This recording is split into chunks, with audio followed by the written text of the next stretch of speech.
ओम शांति।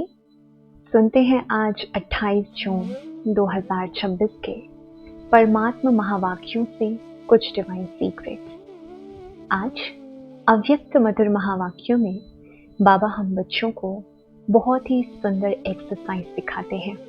बाबा कहते हैं कि हर घंटे में हमें 5 स्वरूपों की एक्सरसाइज करनी चाहिए, जिससे हमारा मन शक्तिशाली बनेगा।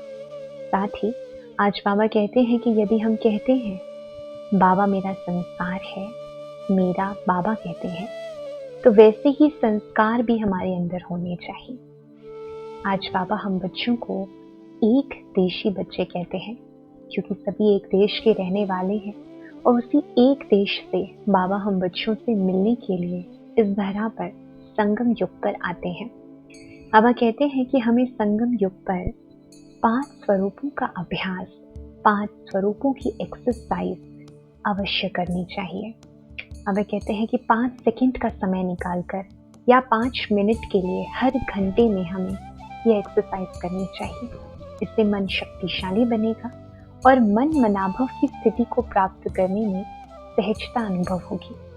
बाबा कहते हैं कि यदि हम ये 5 स्वरूपों की एक्सरसाइज करते रहेंगे तो मन मनाभव की जो स्थिति है, अर्थात निरंतर बाबा को आत्मिक स्वरूप में याद करने की जो स्थिति है, वो हमारे दिनचर्या में बहुत ही सहजता से अनुभव होगी। आज बाबा कहते हैं कि एक एक स्वरूप को यदि हम याद करें तो हर एक स्वरूप कितना सुंदर है। इसीलिए ब्रह्मा को भी 5 मुखी दिखाते हैं, 5 मुख के साथ दिखाते हैं। वो 5 स्वरूप कौन से हैं? पहला स्वरूप हमारा अनादि स्वरूप, अपने ही घर में, एक देश में हमारा ज्योति स्वरूप, आत्मिक स्वरूप। बाकी आगे बढ़ते हैं तो हमारा आदि स्वरूप, दैवी स्वरूप, जब हम सतयुग में, राजधानी में अपने दैवी गुणों के साथ देवता रूप में होते हैं। फिर जैसे ही चक्र आगे बढ़ता है तो मध्य में हमारा पूजनीय स्वरूप, जब हम अनेक आत्माओं के दुख हरते हैं, सुख देते हैं, मास्टर दुख हरता सुख करता के रूप में, तो यह है हमारा पूजनीय स्वरूप।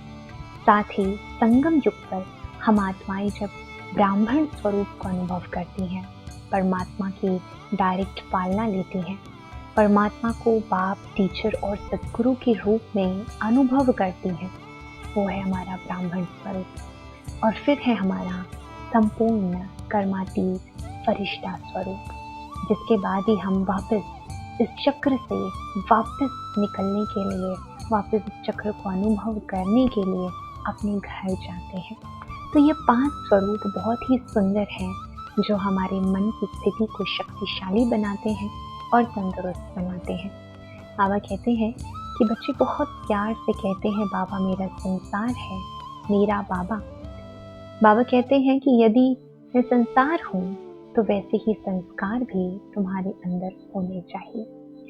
ये गीत नहीं कि हम कर लेंगे, देख लेंगे, हो जाएगा, लेकिन बाबा कहते हैं करना ही है, यह शब्द अपनी डिक्शनरी में ऐड करें। जो करना है अभी ही करना है। जैसे बाबा है वैसे हमारे संस्कार होने चाहिए।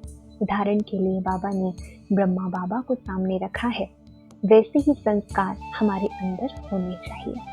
आज की मुरली में बाबा ने बहुत अटेंशन दिलाया है कि 5 स्वरूपों का अभ्यास, 5 स्वरूपों की एक्सरसाइज निरंतर हर घंटे में हमें 5 सेकंड या 5 मिनट का समय निकालकर जरूर करना है, जिससे आत्मा मन मनाभव स्थिति को अनुभव करने के लायक बन सके। साथ ही बाबा कहते हैं कि हमें अपनी स्थिति पर भी काम करना है, अर्थात बाबा को संसार कहते हैं तो संस्कारों को भी परिवर्तित कर दैवी संस्कारों को धारण करने के लिए संगम युग पर अपने संस्कार समान बनाने हैं, बाप समान बनाने हैं। तो यह बहुत ही सुंदर पॉइंट आज की मुरली में आई है। हम एक अभ्यास कर सकते हैं, पूरे दिन में एक एक सेकंड में अपने स्वरूप को इमर्ज करिए, महसूस करिए मैं आत्मा, इस देह में एक चमकता हुआ सितारा, इस देह से बिल्कुल डिटैच, बिल्कुल अलग हो। फिर अपने सम्मुख अपने दैवी स्वरूप को, अपने आदि स्वरूप को लाइए। यह है सत्युग का दैवी स्वरूप। सर्वगुण संपन्न, 16 कला संपूर्ण, संपूर्ण निर्विकारी, मर्यादा पुरुषोत्तम, अहिंसा परमो धर्म। आप अपने पूजनीय स्वरूप को देखिए, कैसे द्वापर युग में मुझ आत्मा के द्वारा, अपने पूज्य स्वरूप के द्वारा कितनी आत्माओं के दुख दर्द दूर हो रहे हैं, उनको शक्ति मिल रही है। और फिर अपने ब्राह्मण स्वरूप को देखिए, जब मैं गॉडली स्टूडेंट के रूप में, रूहानी सेवाधारी के रूप में इस विश्व का कल्याण करने के निमित्त परमात्मा की डायरेक्ट संतान हूँ। और अंत में अपने फरिश्ते स्वरूप को, डबल लाइफ स्वरूप को इमर्ज करिए, इस देह से, इस दुनिया से बिल्कुल न्यारा और प्यारा डबल लाइट फरिश्ता। इस प्रकार से हम पांचों ही स्वरूपों का कुछ सेकंड के अंदर अभ्यास कर सकते हैं और उस शक्ति को महसूस कर सकते हैं। ओम शांति।